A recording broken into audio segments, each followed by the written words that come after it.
Party Badshahpur के अध्यक्ष हूँ। आज हमने संडे को ये मीटिंग इसलिए बुलाई है क्योंकि ये बच्चों की भविष्य का सवाल है। आज संडे है, कल आखिरी दिन है। बच्चों का एडमिट कार्ड कई स्कूलों ने दे नहीं रखा। आज इतने सारे पेरेंट्स यहाँ पे खड़े हुए हैं जो लड़ाई लड़ रहे हैं अपने स्कूलों से कि जो मुख्यमंत्री ने कहा था कि 20-21 की एनुअल फीस नहीं देनी पड़ेगी, केवल ट्यूशन फीस देनी पड़ेगी। इस मुद्दे को लेकर कई पेरेंट्स ने एनुअल फीस नहीं दी थी, मैं भी उनमें से एक थी। लेकिन जब 1 साल बाद मेरे को स्कूल से फ़ोन आया तो मैंने अपने बच्चों को तंग नहीं करना चाहा, मैंने तुरंत फीस दे दी। और कई पेरेंट्स हैं मेरे जैसे जो डर के हम लोगों ने फीस दे दी है। लेकिन कुछ पेरेंट्स हैं जो आज भी खड़े हुए हैं क्योंकि उनको पता है उनका हक है, ये अंडर केस चल रहा है। और आरटीई के तहत सीबीएसई के भी रूल्स ये कहते हैं किसी बच्चे का एडमिट कार्ड नहीं रोका जा सकता, उनको एग्ज़ाम से नहीं रोका जा सकता। तो आपके माध्यम से मैं सभी स्कूल्स के रिक्वेस्ट करना चाहती हूँ कि कल लास्ट डेट है, बच्चों के हाथ में एडमिट कार्ड जरूर दे दीजिए, वरना आप बहुत सारे लॉज का उल्लंघन करेंगे। ट्यूसडे से 10th स्टैंडर्ड के बोर्ड एग्जाम्स हैं, बाकी सारी लड़ाई पैसों की लड़ी जा सकती है। अगर बच्चे का 1 साल व्यस्त हो गया तो मतलब आपको भगवान भी माफ़ नहीं करेगा। तो आप सबसे रिक्वेस्ट है, सबसे पहले तो कल सुबह सब बच्चों के एडमिट कार्ड जरूर उनके हाथ में हो। अगर किसी का भी नहीं होता है तो डीओ के पास जाए, डीसी साहब के पास जाए, या हमारे अनामिका जी हैं parents from right to education से जो आपकी हेल्प करेंगी। और कल अभी फ्राइडे को भी हमने कई बच्चों का ये सुबह से शाम लगी रही, डीओ से रात को 9:40 पे ऑर्डर आ गया कि ऐसा कोई रूल नहीं है जहाँ पे पेरेंट वो बच्चे का एडमिट कार्ड रोक सके।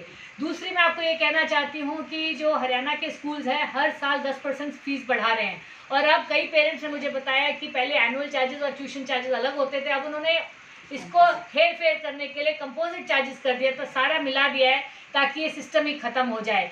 तो ये पेरेंट्स के साथ बहुत नाइंसाफ़ी है और आगे चल के ये हम सबको बहुत तंग करेगा। सभी पेरेंट्स से रिक्वेस्ट करेंगे कि जिस तरह स्कूलों ने कंसोर्शियम बना रखा है और जिस कंसोर्शियम को हरियाणा सरकार, खट्टर सरकार पहले दिन से सपोर्ट कर रही है, उसके खिलाफ पेरेंट्स को भी एक बहुत स्ट्रॉन्ग बढ़ेगी बॉडी।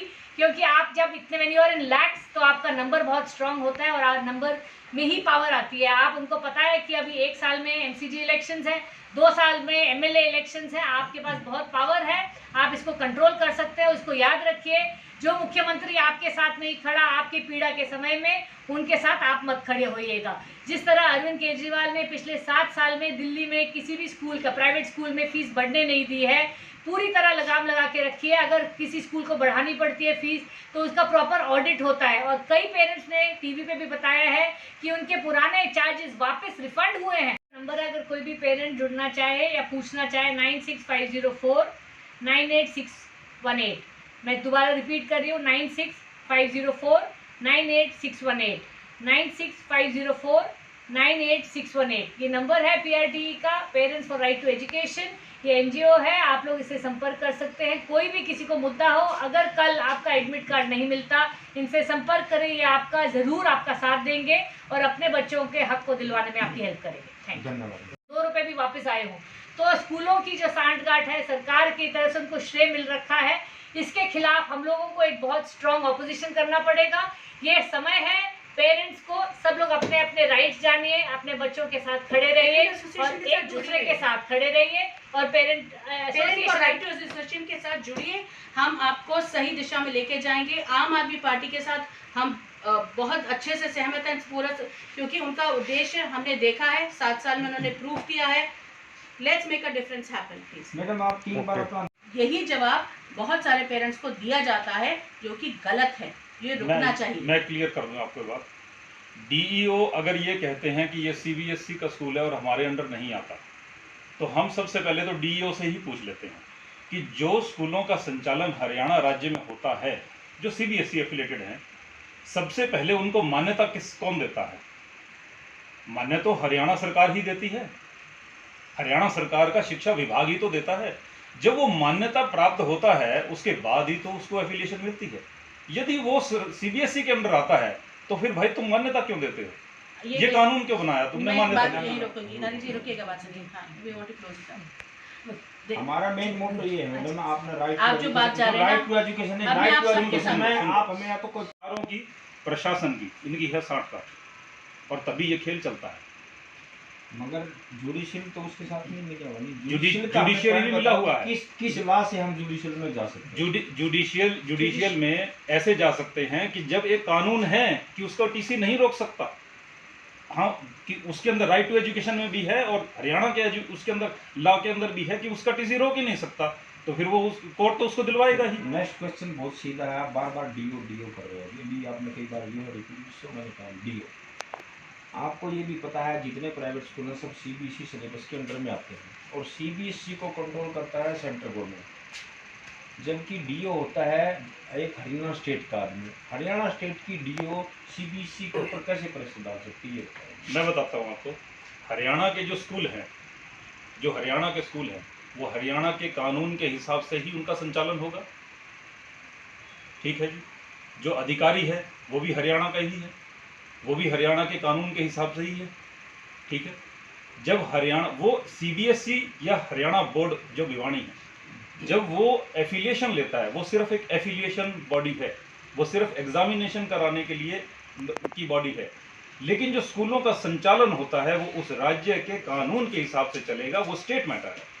हमारी सेंट्रल गवर्नमेंट भी ये कहती है, हरियाणा का अलग एजुकेशन लॉ है, पंजाब का अलग है, हर स्टेट का अलग अलग है, कहीं कहीं पर सिर्फ राइट टू एजुकेशन ही चल रहा है। जब ये स्टेट मैटर है तो जितने भी उसके अंदर स्कूल संचालन होगा, स्कूलों का संचालन वो स्टेट के कानून के हिसाब से होगा। जो स्कूलों का संचालन है वो स्टेट के हिसाब से होगा, लेकिन एफिलिएशन वो किसी भी बोर्ड से ले सकता है। यहाँ पर जो सीबीएसई का स्कूल है, उसकी इच्छा है, वो सीबीएसई में जाना चाहता है वो सीबीएसई में चला जाए, वो भिवानी बोर्ड में जाना चाहता है वो भिवानी बोर्ड में चला जाए, कोई दिक्कत नहीं। ये आपका लेकिन सवाल इसका जहाँ से आ रहा है ना, लेकिन इसका अर्थ ये नहीं है कि अगर वो सीबीएसई बोर्ड से एफिलिएटेड है तो वो डीओ के अंडर नहीं आता, नहीं, ये चीज गलत है। लेकिन उसका जो संचालन है वो चलेगा राज्य के कानून के हिसाब से। मैं इसको यही रोक के बताना चाहूँगी। मुझे लगता है जहाँ आपका सवाल ये उठ के आ रहा है, क्योंकि ये परिस्थिति हमने भी फेस करी है। डीओ सबसे पहले ये जवाब देके पेरेंट को सकता है कि इसमें हम कुछ नहीं कर सकते। क्या मैं सही हूँ? हमारा जो मेन मकसद आपने जवाब नहीं दिया। हमारा जो मेन आपका ये सवाल उठ के आना का मतलब यही है कि आप इस परिस्थिति में आए और ये डीओ ने बोला और ये जानते हुए बोला। मैं ये कहना चाहती हूँ, आपको कुछ समझाना चाह रही हूँ। आपका ये सवाल उठ के आने का अर्थ ही ये है कि आप इस सिचुएशन में आपको ये सवाल इसी दिशा में काम कर रहा है। एक कदम आगे बढ़कर सिर्फ आप लिप सर्विस पे नहीं बिलीव करता और इस बात पे ग्राउंड लेवल पे हर पेरेंट के साथ स्टैंड करके उनकी सिचुएशन में, किसी की सिचुएशन है, किसी की फीस की सिचुएशन है, किसी को प्रमोशन के नेक्स्ट क्लास में प्रमोट नहीं किया गया, किसी को कोई परेशानी की गई, लेकिन किसी भी स्कूल के पेरेंट्स से हम मिले, उनको मैं पावर इस हिसाब से किया कि उनके अधिकार उनको बताए गए। एजुकेशन लॉ के सिस्टम किस तरह से चलता है वो समझाया गया। उसके बाद जब वो खुद महसूस करने लगा कि हाँ मेरे पास अधिकार है और स्कूल मुझे बेवजह नहीं परेशान कर सकता, तब जब वो आगे आए और हमने डिफरेंट अथॉरिटीज़ के साथ उनके केस को पुट अप किया, निश्चित तौर पे उनकी जीत हुई और स्कूल भी उस चीज़ को उसकी चीज़ के अंदर बाधित होकर उसने कंप्लाई किया। ये एक दौर रहा है हमारा 2019 से। अभी मैंने थोड़ी देर पहले केस ये शेयर भी किया था कि जब दो साल के बाद केस स्कूल खुले तो कई एनुअल चार्जेस की वजह से कई बच्चों को प्रमोट नहीं किया, उनका रिजल्ट विदहेल्ड कर लिया गया, ठीक है। और तब फिर ये एप्लीकेशन दोबारा उन पेरेंट्स के लिए गई, हमारे को डीओ से ऑर्डर्स मिले और स्कूल ने कंप्लाई किया, पेरेंट्स के बच्चे लिए गए क्लासेस में और उनको नेक्स्ट क्लास में प्रमोट किया गया। बाय द लॉ हम चलेंगे, बाय एजुकेटेड तरीके से हमें मालूम है हमारे ये अधिकार है, ठीक है। और जब सामने बहस करके ये बात करेंगे कि भाई आप किस बेसिस पे मेरे बच्चे को रोक सकते हैं, तो उनके पास जवाब नहीं होगा। ये पेरेंट का अपने आप में अधिकार है, लेकिन क्योंकि उस डर को भुनाते हैं स्कूल कि मेरे बच्चे के साथ कुछ हो जाएगा, या जैसा कि अभी सारिका जी ने कहा कि उसको ये डर रहे कि पब्लिक में या क्लास में उसको किसी तरह से डिमिंग किया जाए या उसको एक तरफ करके रखा जाए या उसको अपॉर्चुनिटीज़ ना दी जाए, इस डर से पेरेंट्स कि नहीं मेरा बच्चा सेंसिटिव है, बच्चे सारे सेंसिटिव होते हैं। आज टाइम आ गया है जहाँ बच्चों को भी एम्पावर करके बताया जाए।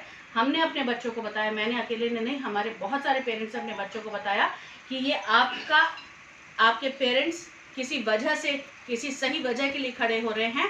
आपको भी हिम्मत रखिए, अंडरस्टैंड कीजिए और बोल्डली बात करिए। मेरे फादर या मेरे पेरेंट्स इस वजह से अपना पॉइंट ऑफ व्यू रख रहे हैं स्कूल के साथ और उसकी वजह से ये चैलेंज आया हुआ है। Once this is sorted out everything will be fine. जब बच्चे में आप कॉन्फिडेंस भरेंगे, आपको खुद को भी तो कॉन्फिडेंस होना चाहिए कि आप किसी सही वजह से खड़े हो रहे हैं।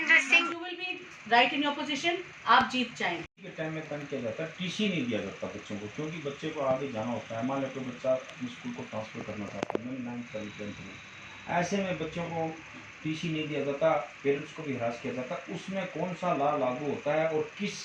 मैं इस चीज़ का प्रैक्टिकल एग्जाम्पल एक पेरेंट का देना चाहूँगी। आप इसमें कुछ ऐड करना चाहेंगे? मैं आपको बताऊं, टीसी के मामले में सबसे पहले तो स्कूल वाले इस बात का लाभ उठाते हैं क्योंकि बच्चे का आगे भविष्य है। अब क्योंकि उसका भविष्य है तो वो इस चीज़ को भुनाएंगे कि आपका टीसी हम रोक लेंगे, हमारे को बकाया आप कैसे देंगे। ये कानून है कि किसी बच्चे का टीसी नहीं रोका जा सकता।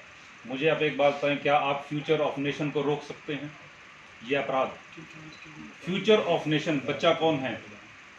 Child is the future of nation, वो देश का भविष्य है। कोई बच्चा कल को राष्ट्रपति बनेगा, कोई वैज्ञानिक बनेगा, कोई प्रोफेसर बनेगा, कोई देश को आगे लेके जाएगा। आप उसके भविष्य के अंदर विषय में बाधा डाल रहे हैं तो वो टीसी नहीं रोक सकते। ये कानून अपराध है। जब एक कानून है तो उस कानून से ऊपर जाकर के कोई स्कूल काम नहीं कर सकता।